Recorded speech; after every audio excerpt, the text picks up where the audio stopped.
दिल्ली सरकार का हमारा एक थिंक टैंक है जिसका नाम है डायलॉग एंड डेवलपमेंट कमीशन। ये एक नया प्रयोग हमने अपनी सरकार में किया था। अक्सर सरकार चलाते टाइम हम लोग देखते हैं जितने भी ऑफिसर्स होते हैं, जितने भी मंत्री होते हैं, वो रोज़मर्रा की ज़िंदगी में, रोज़मर्रा के कामों में इतने ज़्यादा मशगूल होते हैं कि अगर कोई नई योजना लेके आनी हो तो उसके बारे में उस पर पूरी रिसर्च करके, लोगों से बात करके, एक्सपर्ट्स से बात करके उस योजना को डिज़ाइन करने का अक्सर किसी के पास टाइम नहीं होता। इसी वजह से अधकच्ची योजनाएं बनाई जाती हैं सरकारों में, अधकच्ची योजनाएं लागू करते हैं और फिर वो योजनाएं फेल हो जाती हैं। उस कमी को पूरा करने के लिए हमने ये एक्सपेरिमेंट शुरू किया था। आज से 7 साल पहले DDC dialogue and development commission का गठन किया गया, जिसका काम केवल और केवल ये था कि अगर सरकार में हमें कोई नई चीज़ करनी है, नई योजना लेके आनी है, नया प्रोजेक्ट लेके आना है, उस पे सारा सोचने का काम, उसको डिज़ाइन करने का काम, उस पे सलाह करने का काम डीडीसी करेगा। आज मैं समझता हूँ एक चीज़ जो देखने में आती है कि दिल्ली सरकार जितने काम करती है, दिल्ली सरकार जितनी योजनाएं चलाती हैं, वो अक्सर सफल होती हैं। बाकी सरकारों में देखा गया कि सरकारें योजनाएं तो बहुत अच्छी अच्छी लाती हैं, लेकिन वो सारी योजनाएं ज़मीन पे जाके फेल हो जाती हैं।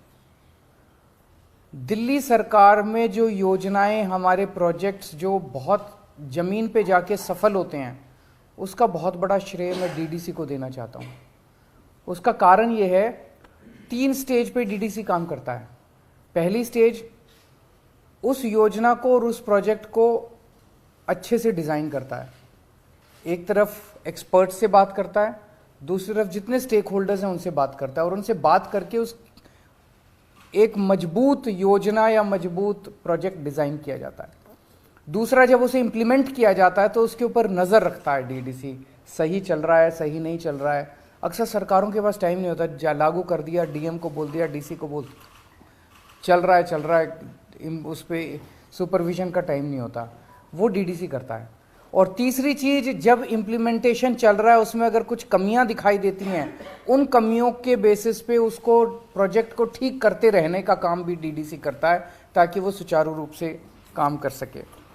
मैं आपको कुछ एक, वैसे तो आज हम रिलीज़ कर रहे हैं, 7 साल डीडीसी के पूरे हुए हैं और 7 सालों में 70 से ज़्यादा बड़े बड़े प्रोजेक्ट्स इन्होंने लागू किए, लेकिन मैं आपको एक उदाहरण के तौर पे कुछ एक जो इम्पोर्टेंट प्रोजेक्ट्स थे वो देना चाहता हूँ। जैसे कोरोना का टाइम हुआ, कोरोना के टाइम पे डीडीसी ने बहुत शानदार काम किया। मैंने जैस्मिन साहब को फ़ोन किया, जैस्मिन डीडीसी के वाइस चेयरमैन हैं। मैंने डीडीसी जैस्मिन को फ़ोन किया कि एक तरफ तो मजदूर लोग, बच्चे, युवा बेरोज़गार घूम रहे हैं, उनके पास रोज़गार नहीं है, और दूसरी तरफ बहुत सारी फैक्ट्रियां ऐसी हैं, बहुत सारे इस्टेब्लिशमेंट्स ऐसे हैं जो कि बंद हो रहे हैं क्योंकि उनके पास काम करने वाले नहीं हैं, वो रोज़गार देना चाहते हैं। तो इन दोनों की मैच मेकिंग कैसे की जाए, इस पे डीडीसी ने काम करके एक शानदार रोज़गार पोर्टल का तैयार किया और उस रोज़गार पोर्टल के ज़रिए 10 लाख से भी ज़्यादा, बहुत से भी कहीं ज़्यादा नौकरियां तैयार हुई। खूब सारे युवाओं को नौकरियां मिली और नौकरी देने वाले और नौकरी लेने वाले, इनका संगम जो है डीडीसी ने कराया। इसके बाद हमने कोरोना के टाइम में एक स्कीम निकाली थी कि कोरोना के टाइम पे लोगों की रोज़गार ख़त्म हो गए थे, घर में खाने को नहीं था, पैसे नहीं थे। सो हम ये चाहते थे कि कोई भी भूख से नहीं मरना चाहिए। तो एक तरफ वो लोग थे जिनको राशन मिल रहा था राशन की दुकानों पे, एक तरफ वो लोग थे जिनके पास राशन कार्ड नहीं था लेकिन गरीब थे, उन तक राशन पहुंचाने के लिए फ्री राशन देने की हमने योजना बनाई। अब इसमें बहुत चैलेंजेस थे। अगर हम कह देते भाई कोई भी जाके फ्री राशन ले लो, तो वहाँ तो भीड़ मच जाती, वहाँ पे तो मारकाट मच जाती, एक एक आदमी 10-10 बार भी ले सकता था। इन चीज़ों को टैकल करने के लिए ई कूपन का सिस्टम इजाद किया गया, जो पूरा डीडीसी ने बनाया और उसको मॉनिटर किया।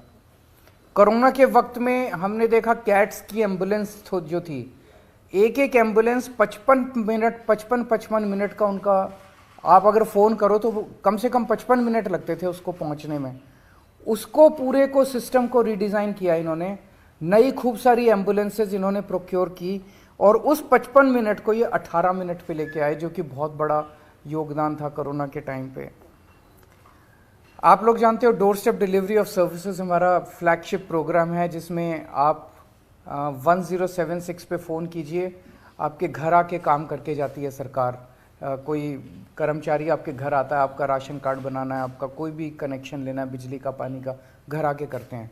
ये पूरा का पूरा डिज़ाइन, इसका इम्प्लीमेंटेशन ये सारा डीडीसी ने करवाया। दिल्ली की जो इलेक्ट्रिक व्हीकल पॉलिसी है, जिसकी चारों तरफ दुनिया भर में, केवल देश देश नहीं दुनिया भर में इतनी तारीफ हो रही है इलेक्ट्रिक व्हीकल पॉलिसी की, ये साल 1.5 साल तक डीडीसी ने जितने स्टेक होल्डर्स थे, जितने इसमें एक्सपर्ट्स थे, सबके साथ बहुत ज़्यादा रिगरस कंसल्टेशंस की है। ये कंसल्टेशंस नॉर्मल सरकारों के अंदर करना संभव नहीं होता कि अफसर इतने सारे कंसल्टेशंस कर रहे हैं। उन कंसल्टेशंस के बाद एक रॉबस्ट दिल्ली की इलेक्ट्रिक व्हीकल पॉलिसी आई, जो कि बहुत सफल हो रही है। 2 साल के अंदर ही इतने बड़े स्केल के ऊपर व्हीकल्स खरीदे जा रहे हैं। और कल जो हमने एक नया मॉडल, यूनिक मॉडल पे हमने जो ईवी चार्जिंग स्टेशन चालू किया है, इसमें तो गाड़ियां चलाने का, स्कूटर चलाने की कॉस्ट भी बिल्कुल फ्रैक्शन पे आ गई है। 7 पैसे प्रति किलोमीटर पे आप स्कूटर चला सकते हैं, 8 पैसे प्रति किलोमीटर पे वो ऑटो चलेगा, 33 पैसे प्रति किलोमीटर कार चल सकती है। इस तरह का मॉडल पूरी दुनिया में कहीं नहीं देखा गया है। पूरी दिल्ली के अंदर जो इतना बड़ा नेटवर्क सीसीटीवी कैमरास का, कहा जा रहा है कि पूरी दुनिया में एडवांस्ड कंट्रीज को भी पीछे छोड़ दिया। न्यूयॉर्क, वॉशिंगटन, लंदन, टोक्यो, इनके अंदर भी सीसीटीवी कैमरास का इतना घना नेटवर्क नहीं है जितना दिल्ली के अंदर है। ये भी पूरा डिज़ाइन जो है वो मॉडल डीडीसी ने किया था। उसके बाद जितने डार्क स्पॉट्स थे दिल्ली के अंदर, जहाँ पे रात को अंधेरा होता था, वहाँ हम लोग स्ट्रीट लाइट लगाना चाहते थे।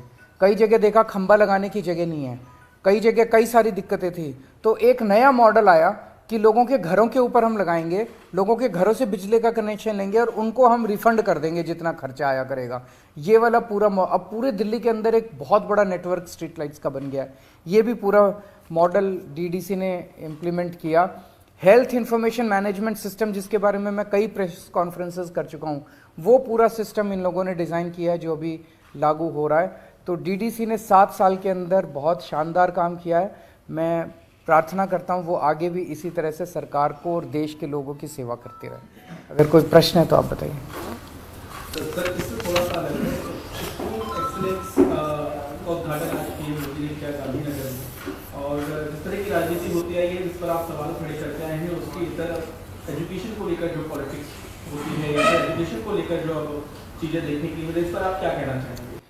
आज मैंने देखा प्रधानमंत्री जी एक स्कूल में गए, वो एक बच्चे के साथ क्लासरूम में बैठे, उन्होंने अपने भाषण में भी शिक्षा के ऊपर और सरकारी स्कूलों की दशा के ऊपर काफ़ी कुछ बोला।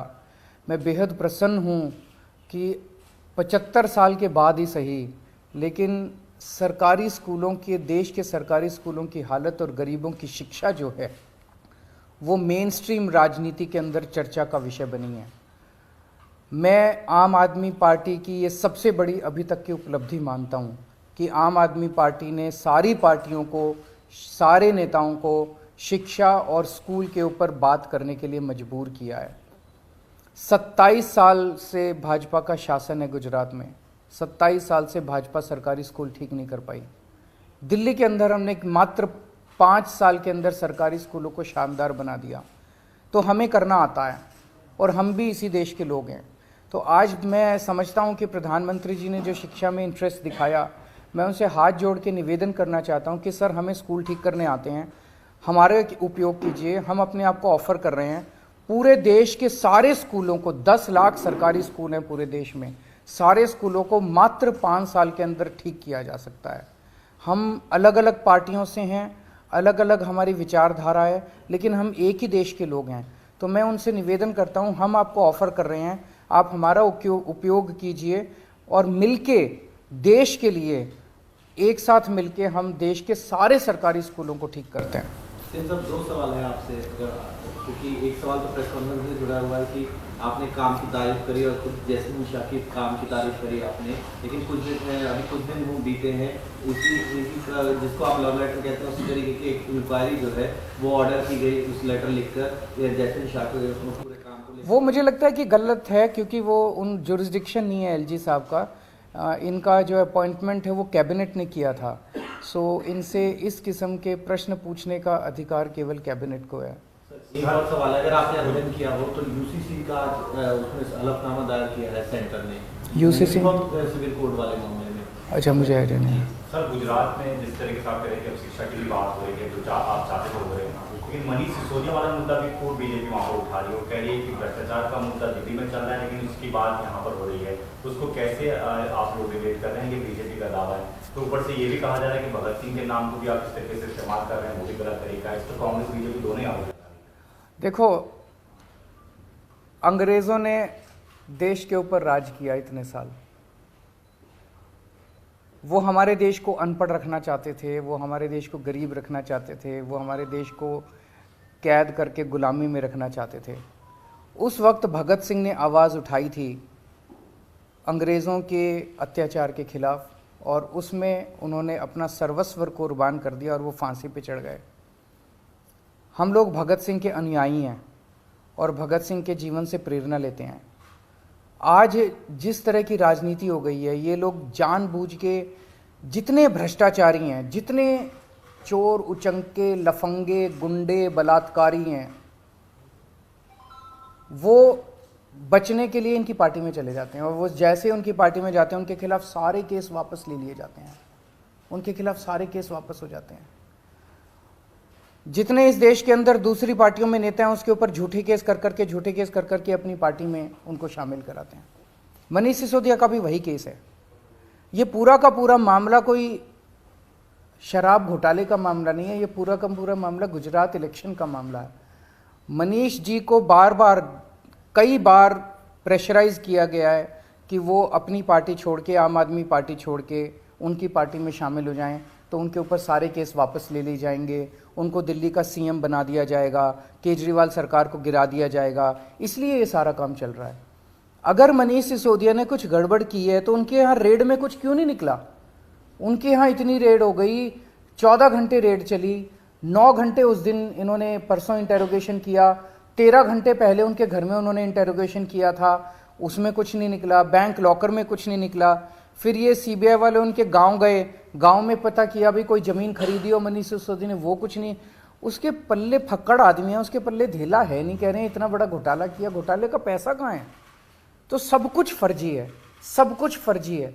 केवल और केवल प्रेशर बनाने के लिए मनीष सिसोदिया को, उसको कहा जा रहा है कि देखो सतिंदर जैन पे भी तो कोई केस नहीं है, वो भी तो झूठा केस है, उस पर 6 महीने हो गए जेल में। तो मनीष सिसोदिया जेल जाने से नहीं डरता, सतिंदर जैन जेल जाने से नहीं डरते, इसलिए हम कहते हैं कि ये आज के भगत सिंह हैं। वो भी दखल अंदाजी कर रहे हैं, ये तो सही नहीं है ना, ये तो जनतंत्र के खिलाफ है।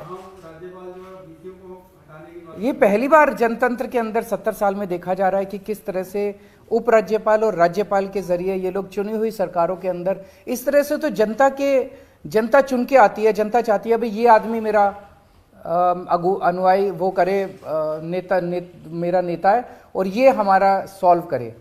ये उसको साइड करके सरकारों को और राज्यपाल के जरिए सरकारें चलाना चाहते हैं।